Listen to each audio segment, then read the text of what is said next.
আসসালামু আলাইকুম। ওইদিন একটা ভিডিওতে আমি দেখিয়েছিলাম যে কুয়েতে ড্রাইভিং লাইসেন্স পাওয়ার জন্য কি পরীক্ষা দেওয়া লাগে। তো সেখানে ২ টা পরীক্ষা দেওয়া লাগে। একটা হচ্ছে টিক পরীক্ষা আরেকটা হচ্ছে ড্রাইভিং টেস্ট পরীক্ষা। তো এইটা আমি আমার এই ভিডিওতে বলেছি যে কিভাবে ড্রাইভিং টেস্ট পরীক্ষা দিবেন এবং টিকগুলো কোথায় পাবেন। তো আপনারা যেয়ে এই ভিডিওটা দেখে আসতে পারেন। আর আজকের ভিডিওতে আমি বলব যে কিভাবে পরীক্ষা দিবেন, কোন পরীক্ষাটা আগে নেয় আর কিভাবে করলে আপনারা পাস করবেন। তো চলুন শুরু করা যাক। তো সর্বপ্রথমে আপনাদের নিবে টিক পরীক্ষা। একটা রুমের ভেতরে ২ থেকে ৩ টা কম্পিউটার থাকবে। সেখানে আপনাদের ডেকে নিয়ে যাওয়া হবে। যাওয়ার পরে ২০ টা টিক দিবে। সেই টিকগুলো আপনাদের সুন্দর মতো দাগাতে হবে। তো এই টিকগুলো কিন্তু আরবি এবং ইংলিশে থাকে। আপনি যেইটা পারেন সেটা ওখানে সিলেক্ট করে নিবেন। তো এই ২০ টা টিকের ভেতরে কিন্তু আপনাকে পাস করতে হলে ১৭ মার্ক তুলতে হবে। তো এটা কিন্তু খুবই গুরুত্বপূর্ণ। সুন্দর মতো আপনারা বাংলাদেশ থেকে শিখে আসবেন। আর পরীক্ষা দেওয়ার সঙ্গেই কিন্তু আপনি রেজাল্ট পেয়ে যাবেন। আপনার যখন ২০ টা টিক হয়ে যাবে এবং শেষে যখন ওকে বাটনে ক্লিক করবেন, তখন আপনারাই দেখতে পারবেন যে আপনাদের কয়টা টিক হয়েছে। তো আপনাদের যদি ১৭ টা টিক হয় তাহলে আপনি পাস করে যাবেন। আর যদি ১৬ টা বা ১৫ টা হয় তাহলে আপনি ফেল করে যাবেন।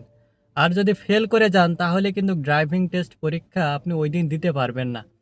আবার ১ মাস পরে এসে টিক পরীক্ষা দেওয়া লাগবে এবং সেই টিক পরীক্ষায় যদি আপনি পাস করেন তাহলেই আপনি ড্রাইভিং টেস্ট পরীক্ষা দিতে পারবেন। তো এটা কিন্তু খুবই গুরুত্বপূর্ণ। একদিনেই কিন্তু আপনাদের পাস করে যেতে হবে। আমি দোয়া করি যে আপনারা একদিনে পাস করুন। তো এরপরে ড্রাইভিং টেস্ট পরীক্ষা কিভাবে নেয়? এরপরে আপনি যখন টিক পরীক্ষাটা পাস করে যাবেন তখন আপনাদের আরেকটা কক্ষে নিয়ে যাওয়া হবে। ওখানে কিছুক্ষণ অপেক্ষা করার পরে আপনাদের হাতে একটা স্লিপ দিবে। ওখানে একটা নাম্বার লেখা থাকে। ১, ২, ৩, ৪, ৫ এরকম কিছু নাম্বার লেখা থাকে। ওই নাম্বারটা হচ্ছে একটা গাড়ির নাম্বার। তো তারা এই নাম্বার দিয়ে বলবে যে, "যাও ওইদিকে চলে যাও।" ওইদিকে যাওয়ার পরে দেখবেন একটা পার্কিং এ অনেকগুলো গাড়ি দাঁড়িয়ে আছে। তো সেখানে গাড়ির গায়ে কিন্তু ওই নাম্বারটা লেখা থাকে। আপনার হাতে যে নাম্বারটা লেখা থাকবে ওই নাম্বারের গাড়ির কাছে যেয়ে আপনি ওই গাড়িটা নিবেন। তো এই গাড়িটা নেওয়ার পরে আপনি কি করবেন? বিসমিল্লাহ বলে গাড়িতে উঠবেন। ওঠার পরে এই যে সিটটা আছে, এই সিটটা সুন্দর মতো অ্যাডজাস্ট করে নিবেন এই যে এইভাবে আগিয়ে পিছিয়ে আপনার যেভাবে সুবিধা হয়। তো এটা কিন্তু খুবই গুরুত্বপূর্ণ কারণ আপনি যখন অ্যা কুয়েতে গাড়ি চালাতে আসবেন তখন এই সিটগুলো বা ওখানে তো একেক রকম একেকজন একেক রকমভাবে সেট করে নেয়। তো আপনার ইচ্ছামতো আপনি সেট করে নিবেন। এরপরে কি করবেন? এই যে সিট বেল্ট আছে, এই সিট বেল্টটা সুন্দর মতো লাগিয়ে নিবেন। ওখানে কিন্তু অনেক ক্যামেরা আছে। ওই ক্যামেরায় কিন্তু আপনাকে ভেতর থেকে সব মনিটরিং করে। তাই এই সিট বেল্টটা কিন্তু মাস্ট লাগাইতেই হবে। তো এরপরে আপনারা গাড়িটা স্টার্ট দিবেন। স্টার্ট দেওয়ার পরে দেখবেন একটা আঁকাবাঁকা উঁচু রাস্তা আছে। চিকন আঁকাবাঁকা উঁচু রাস্তা ওইটার ভেতর দিয়ে আপনাকে চালিয়ে নিয়ে যেতে হবে। ওটা মানে ১ কিলো হয় ১ কিলো বা ১.৫ কিলো হবে। এটা চিকন পথ। এটা কিন্তু খুবই সহজ। এটা নিয়ে টেনশন করার কিছু নাই। এটা যে সে পারে। এখানে কেউ ভুল করে না। তো আপনাদের ওই রাস্তাটা পার হওয়ার লাস্টে যে দেখবেন যে কিছু ওখানে যারা দায়িত্বরত রয়েছে তারা ওখানে দাঁড়িয়ে আছে।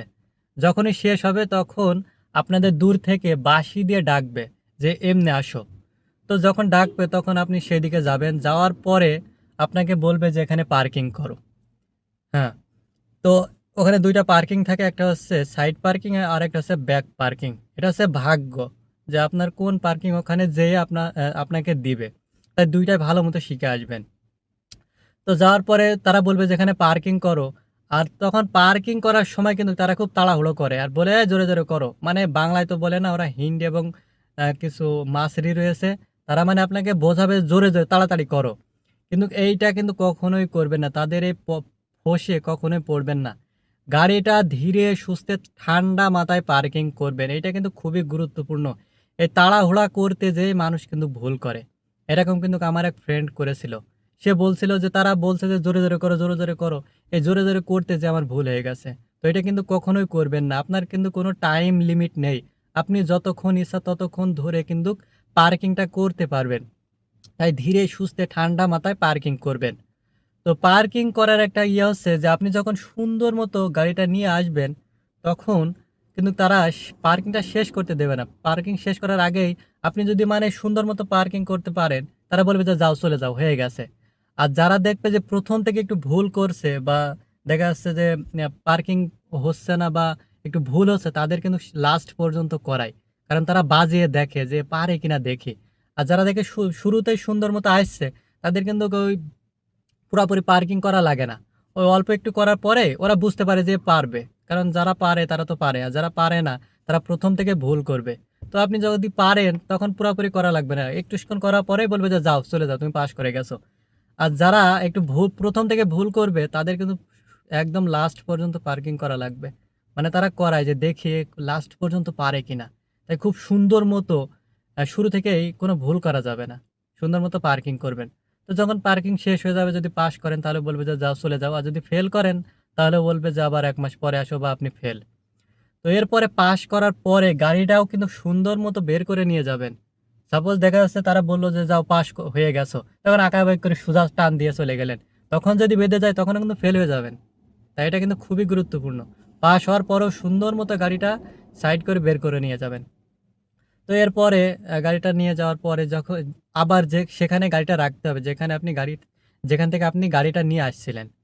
তো ওখানে নিয়ে যেয়ে গাড়িটা বন্ধ করবেন। বন্ধ করার পরে এই যে পার্কিং, এটা হচ্ছে এখানে তো দেখা যাচ্ছে না। তো এটা হচ্ছে ১ম এ গাড়িটা পার্কিং করবেন। তারপরে গাড়ির এই যে যে গিয়ার বক্স আছে এটাও এই যে পি লেখা থাকবে। এটার উপরে পার্কিং করে চাবিটা খুলে আপনারা চলে যাবেন অফিসে। যে চাবিটা জমা দিয়ে ইনশাআল্লাহ আপনারা পাস হয়ে যাবেন। আপনারা ওই দিনে বুঝতে পারবেন যে আপনি পাস হয়েছেন কিনা ফেল হয়েছেন।